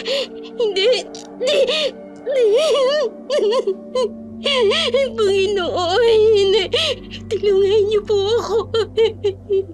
Hindi ako dapat nagtiwala sa demonyo. Hindi ka makakatakas, mahal ko! Akin ka na! Tay, Lola, patawarin niyo ako. Kahit ganito ako kasama sa inyo, hindi ko deserve to.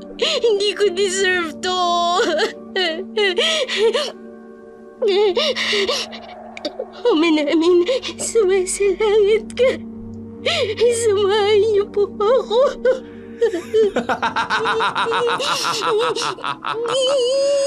Kahit saan ka magpunta, mahahanap kita!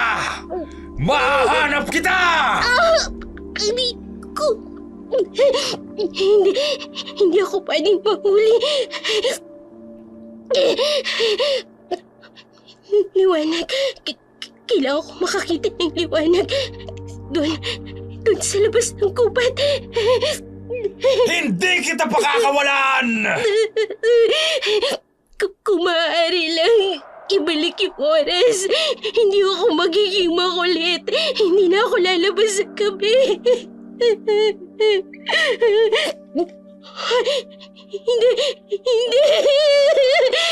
Diyos ko, pakiusap. Tulungan niyo po ako.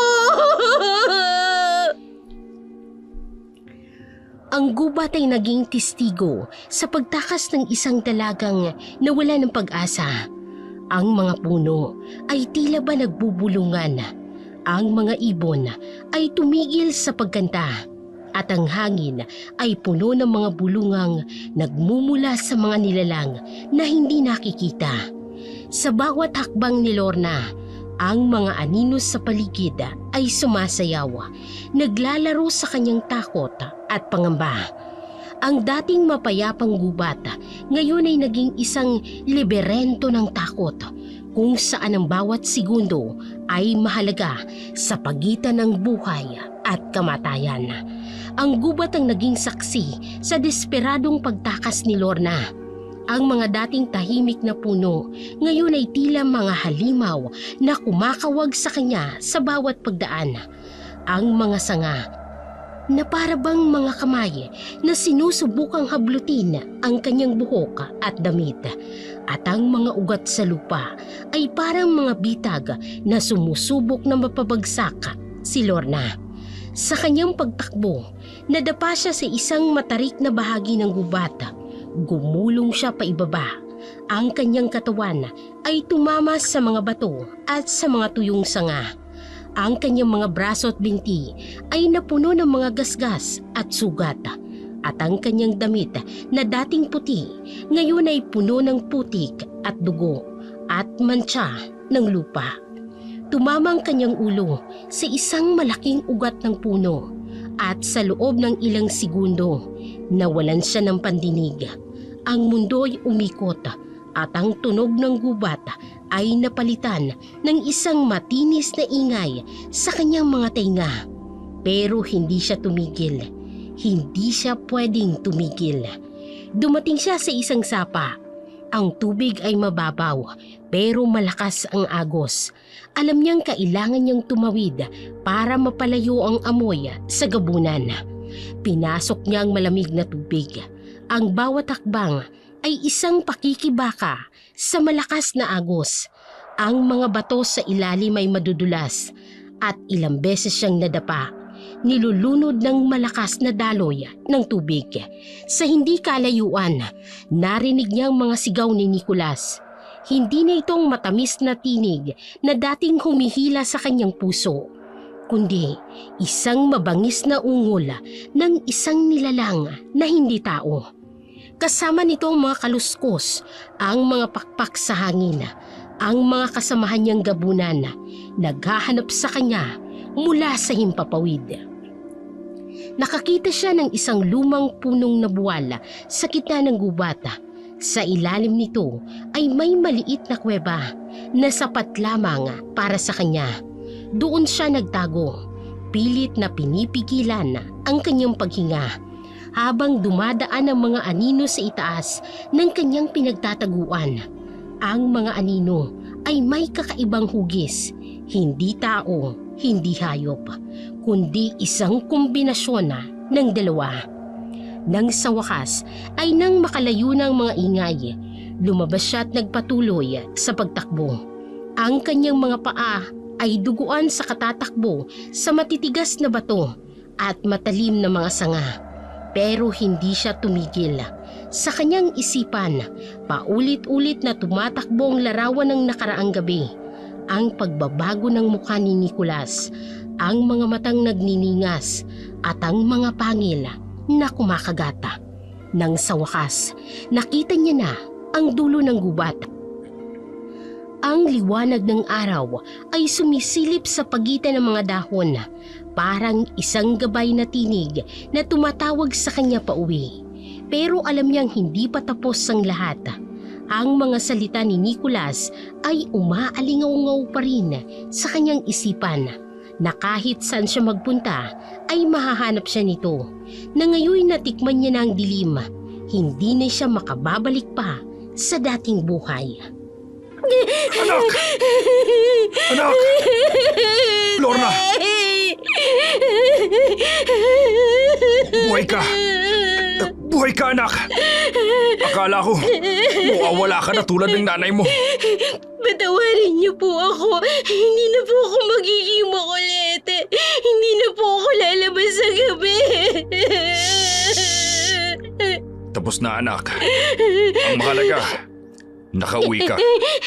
Tay, si Nicolas po. Hindi po siya tao. Nagbago po ang mukha niya. Alam ko, anak. Alam ko. Tay! Ginawa niya po sa akin.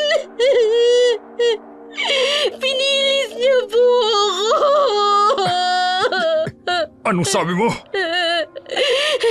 Sinaktan niya po ako. Pinilit niya ako. Hindi ko na po may babalik ang dati ako. Anak, sandali lang. Tay, saan po kayo pupunta?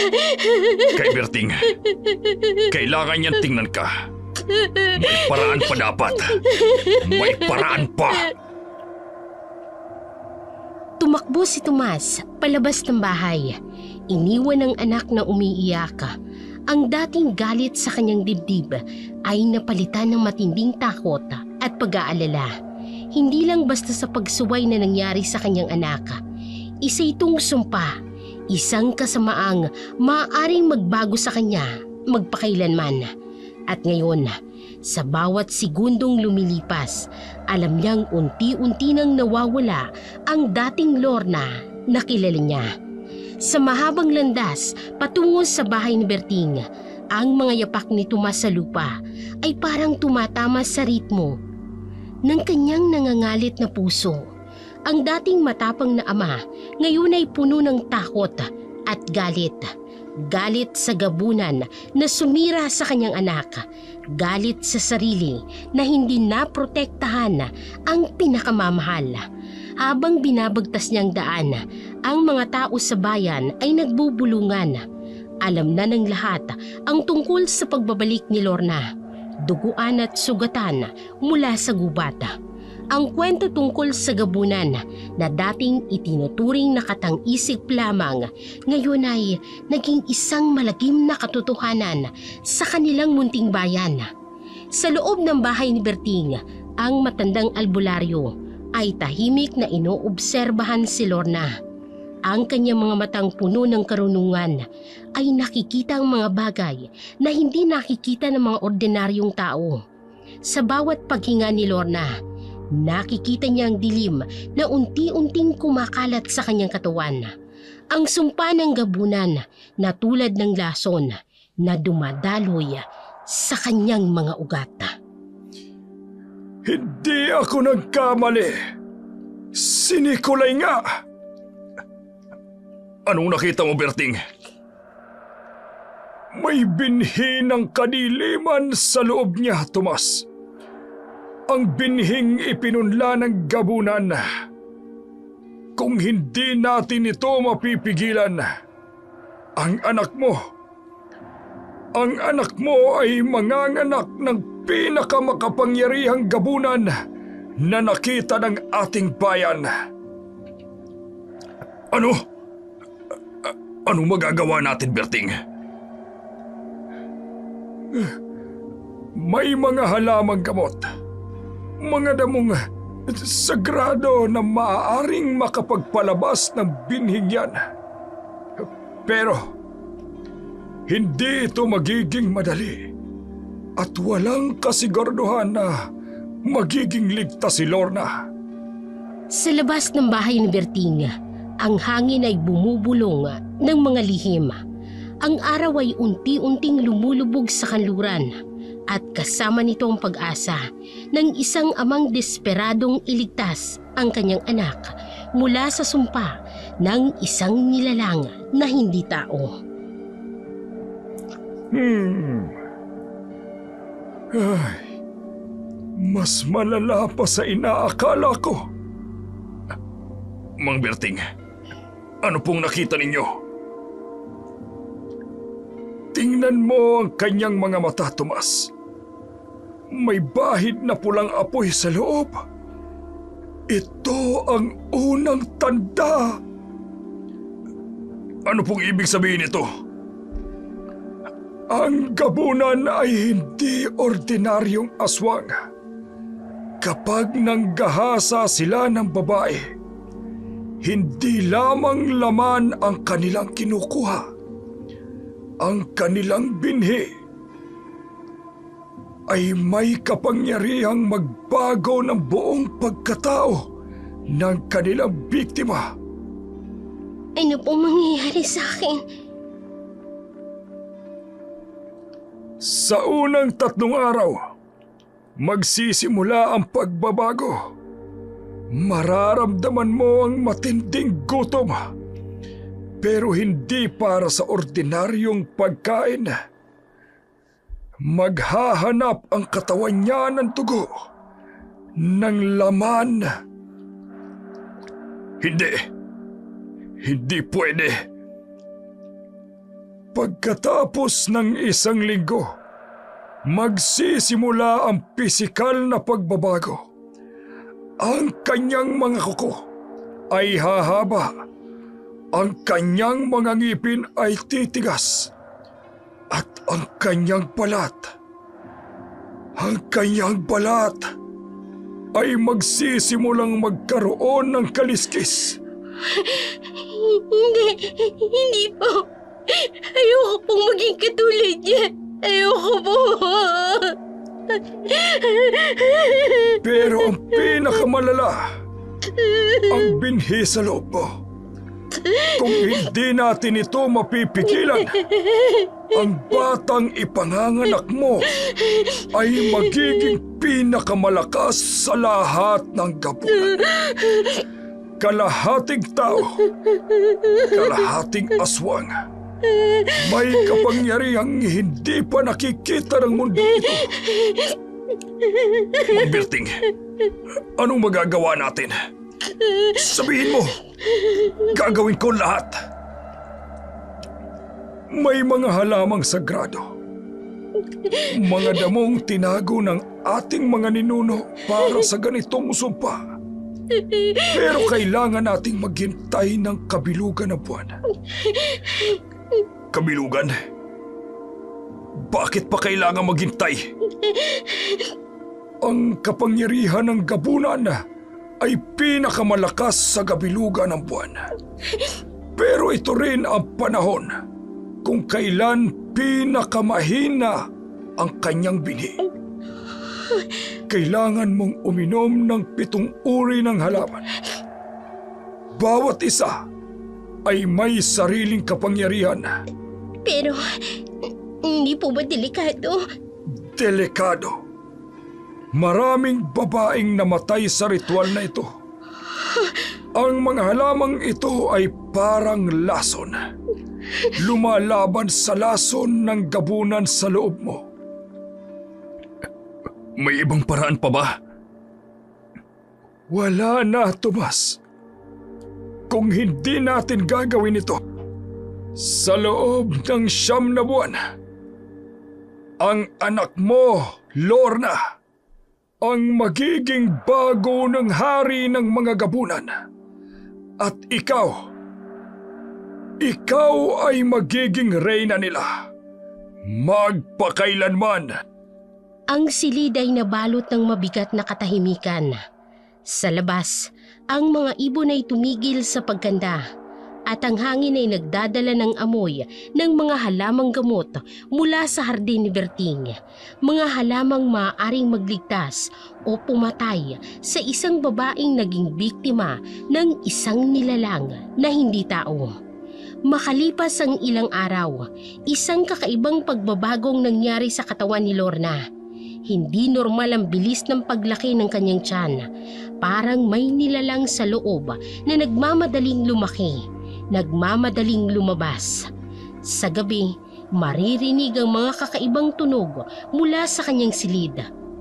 Mga ungol at hikbi na hindi maintindihan kung galing sa sakit o gutom.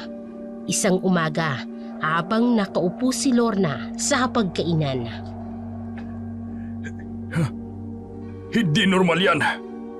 2 linggo pa lang. Bakit ganyan kalaki? Itay, sinabi ko na po sa inyo, si Nicolas.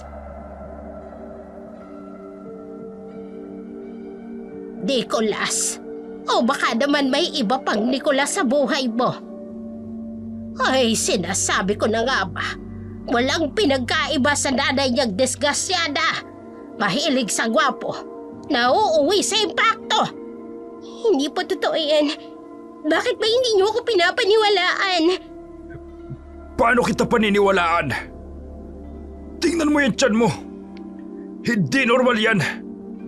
Umamin ka, Lorna. Sino pa ang gumalaw sa'yo?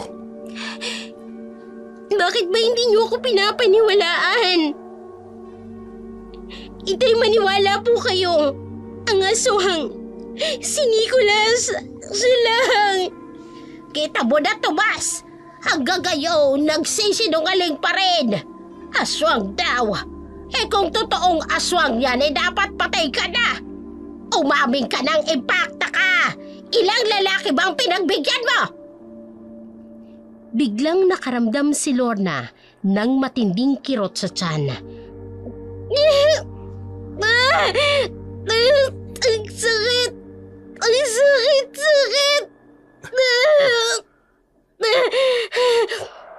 Kumikilos ang tiyan niya na para bang may gumagapang sa loob.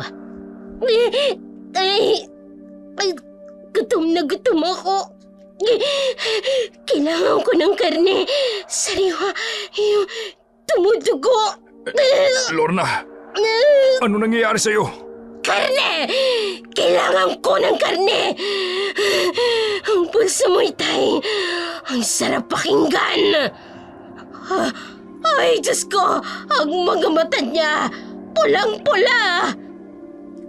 Sa sandaling yun, ang dating tahimik na bahay ay napuno ng matinding takot.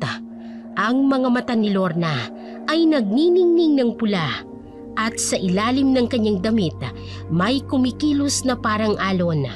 Ang bata sa kanyang sinapupunan ay nagugutom, humihingi ng dugo. Sa labas naman ng bahay, ang mga aso ay sabay-sabay na umaalulong. Ramdam ang presensya ng isang nilalang na hindi tao sa loob ng bahay ni Tomas. Sa pagbaba ng araw, ang bahay ni Tomas ay naging saksi sa hindi pangkaraniwang pangyayari. Ang tiyan ni Lorna ay patuloy na lumalaki, tila isang lobo na pinupuno ng kasamaan. Sa bawat oras na lumilipas, ang balat ng kanyang tiyan ay nagiging manipis at malinaw. Halos makita na ang gumagalaw na anino sa loob. Hindi na ako magdududa. Aswang nga ang may kagagawan nito.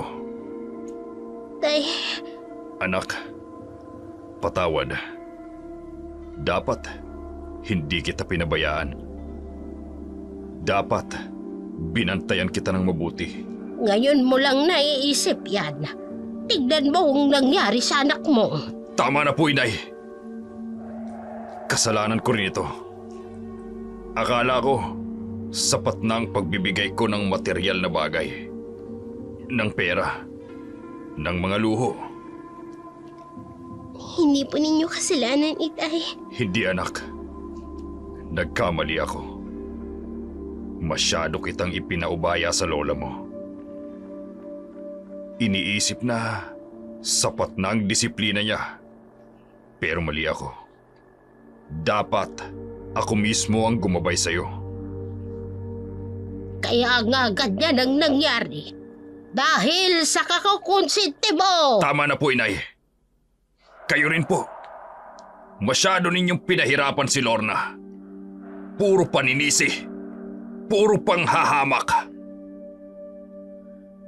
Ano bang sumpa ang mayroon ang pamilya natin? Bakit paulit-ulit na lang ang trahedya? Biglang narinig ang pag-ungol ni Lorna. Day! Ang isang ko! May kumakalmot sa loob! Sa mga sandaling yun, ang mga ilaw sa bahay ay biglang kumislap-kislap at ang hangin ay naging malamig. Sa labas, ang mga aso ay tumatahol ng sabay-sabay at ang buwan, bagamat hindi pa puno, ay may kakaibang pulang kulay na nagbabadya ng mas malaking kasamaang darating. Sa gitna ng nababagabag na hapon, dumating si Tonet. Ang dating masayahin niyang muka ay puno ng pag-aalala para sa kaibigan. Lorna! Nandito ako! Tonet, Tito, kumusta po si Lord? Diyos ko! Anong nangyayari kay Lorna? umalis ka na! Hindi ka dapat nandito! Pero Tito, kaibigan ko si Lorna. Ano po bang nangyayari? Kung gusto mong tumulong, puntaan mo si Berting.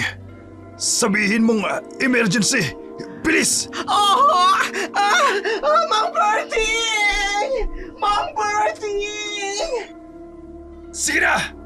Tsaka na lang namin ipaliliwanag ang lahat! Paglabas ni Tonet, kinuha ni Tomas ang malaking kutsilyo sa kusina. Ay, anong gagawin mo sa kutsilyong yan? Kailangan ko maging handa, Inay. Malapit na mangyari. Nahihibang ka na ba?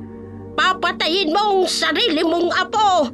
Hindi ko alam kung anong lalabas sa tiyan niya, Inay. Kahit galit ako sa lola ng batang yan, hindi ko kakayanin na idamay ang inosenteng bata. Anak pa rin yan ng anak mo.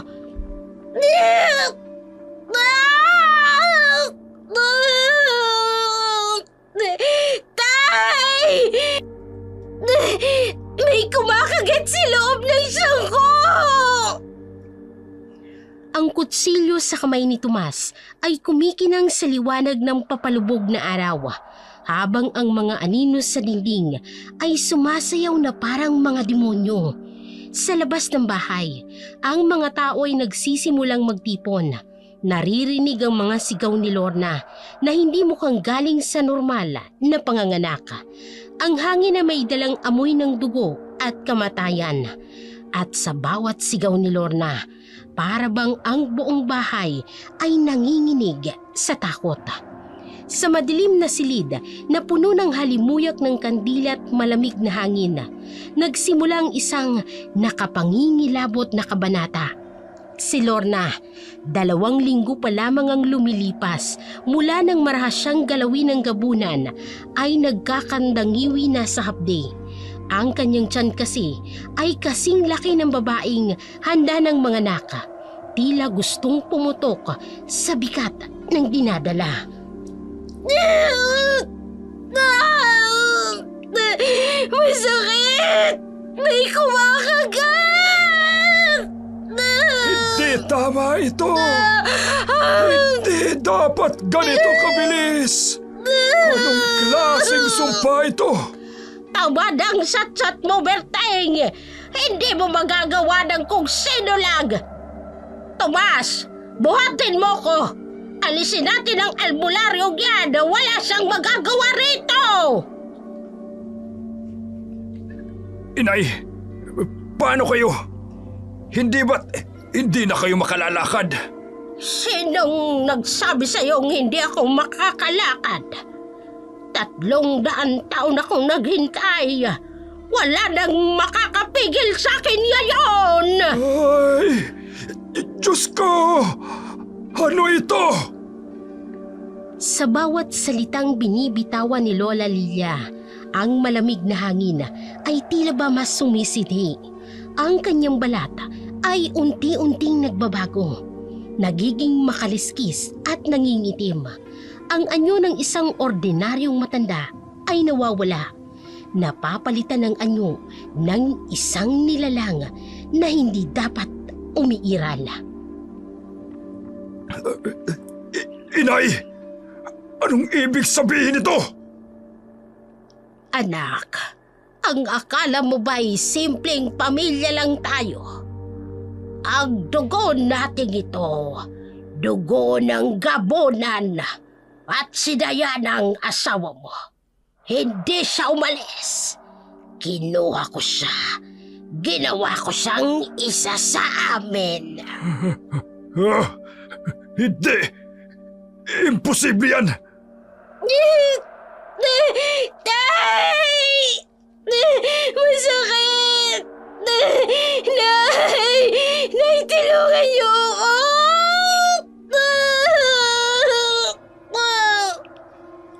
Apo, kambal ang dinadala mo. Ang bagong pag-asa ng ating lahi. Pinakamatibay sa lahat ng gabunan. Ay! Kaya pala parang may amoy ng kamatayan dito sa bahay na ito mula pa nung dumating ako. At tama ka. Ang lugar na ito saksi ng maraming ritual. Sa bawat gabi, pinapalakas namin ang sumpa sa dugong ito. At ngayon, sa wakas, magtatagumpay ako! Sa bawat sigaw ni Lorna, ang bahay ay tila buhay na umaalon-alon ng mga anino sa dingding at ang mga kandila ay nagsisimulang mag-apoy ng bughaw. Ang hininga ng bawat isa'y mabigat, tila pinapaligiran ng hindi maipaliwanag na puwersa. Hindi ko hahayaan to. Inay, itatama ko ang sumpang ito. Anong balak mo, Tomas? Ako ang ina mo. Papatayin mo ko. O gusto mong makita si Diana? Diana! Lumapit ka! Ipakita mo sa asawa mo kung anong naging kapalit ng pagmamahal ko! Mula sa dilim, lumitaw ang isang anino. Si Diana, ang asawa ni Tomas, ngunit hindi na siyang dating Diana. Ang kanyang mukha ay may halong halimaw at ang kanyang mga matay kasing pula ng dugo.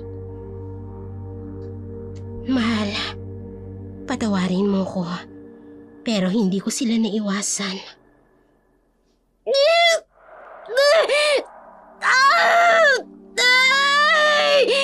Lumalabas na sila! Oo, Apo! Ito na ang araw na hinihintay ko!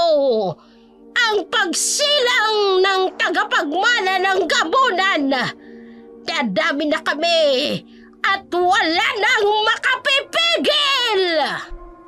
Sa labas, ang buwan ay bilog na bilog. Tila nagbabantay sa kagimbal-gimbal na ritual.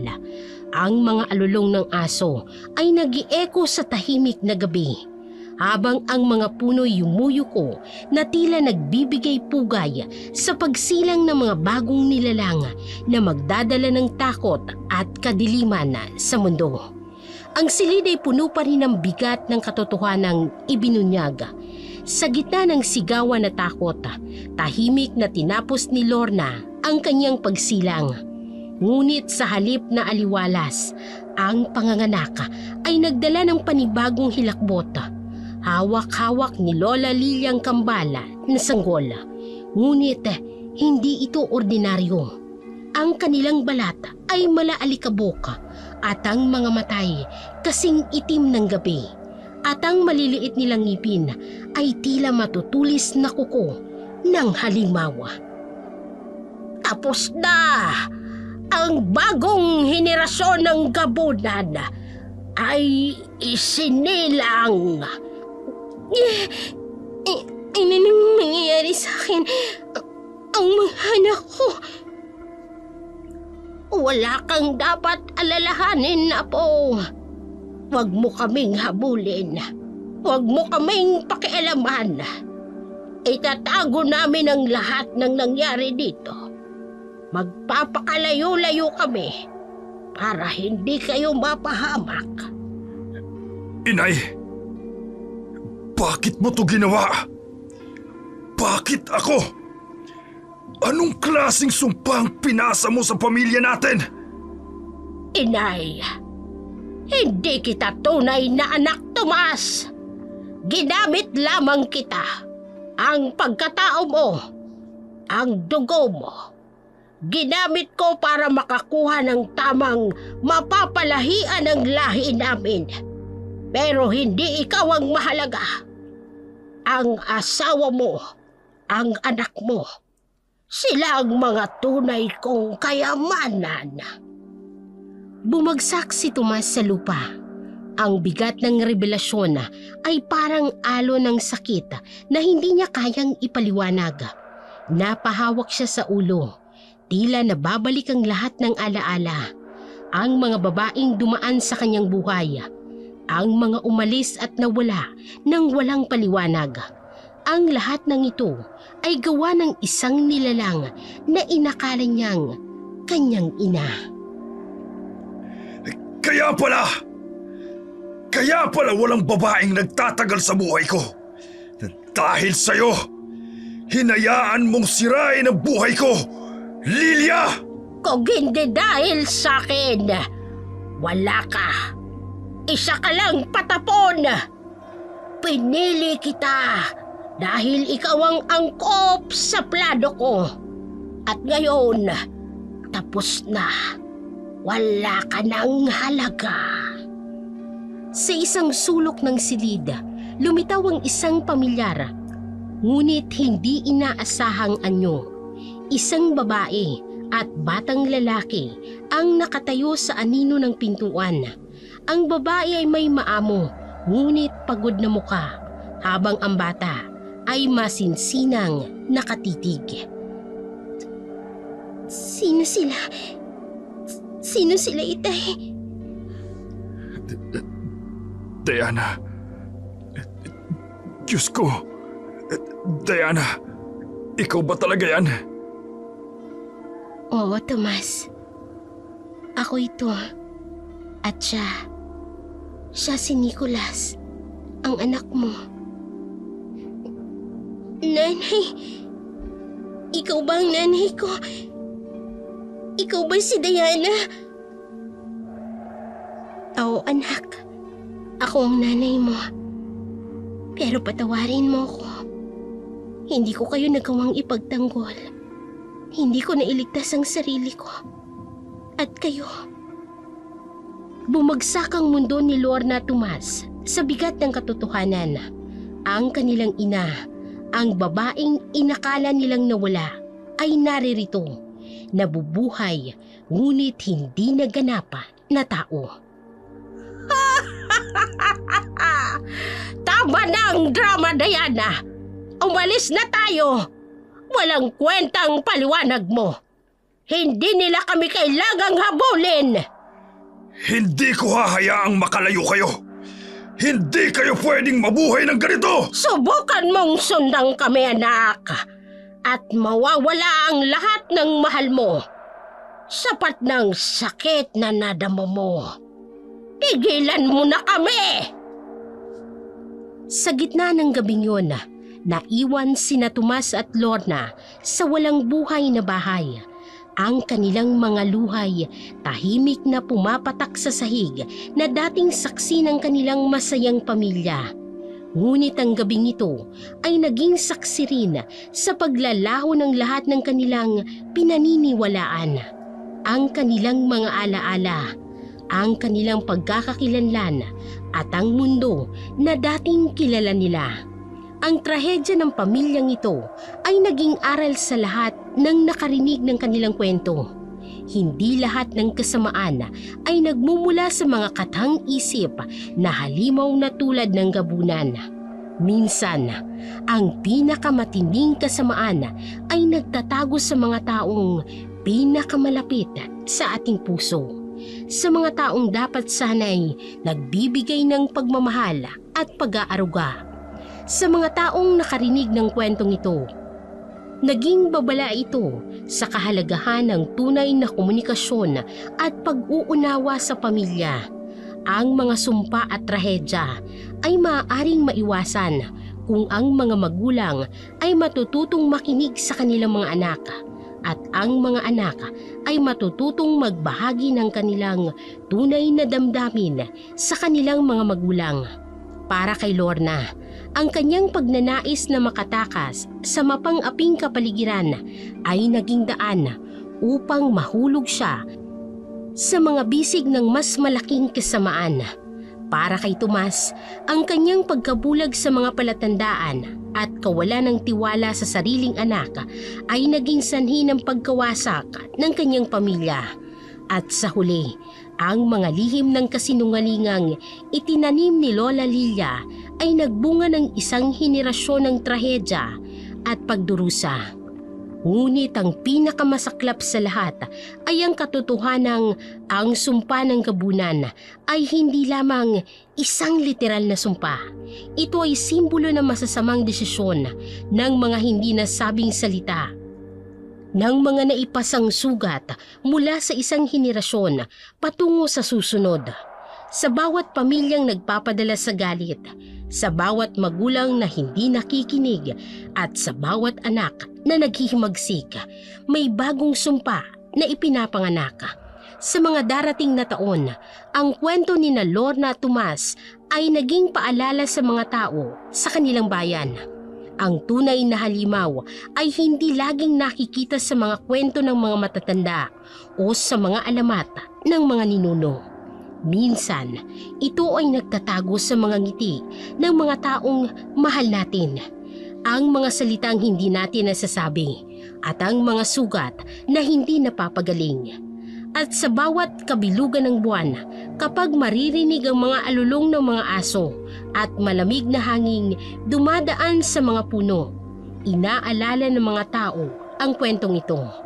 Isang kwentong hindi lamang tungkol sa mga gabunan, kung hindi tungkol sa kung paano ang pag-ibig kapag napawi ang galit at hinanakit ay maaaring maging pinakamapanganib na sumpa sa lahat.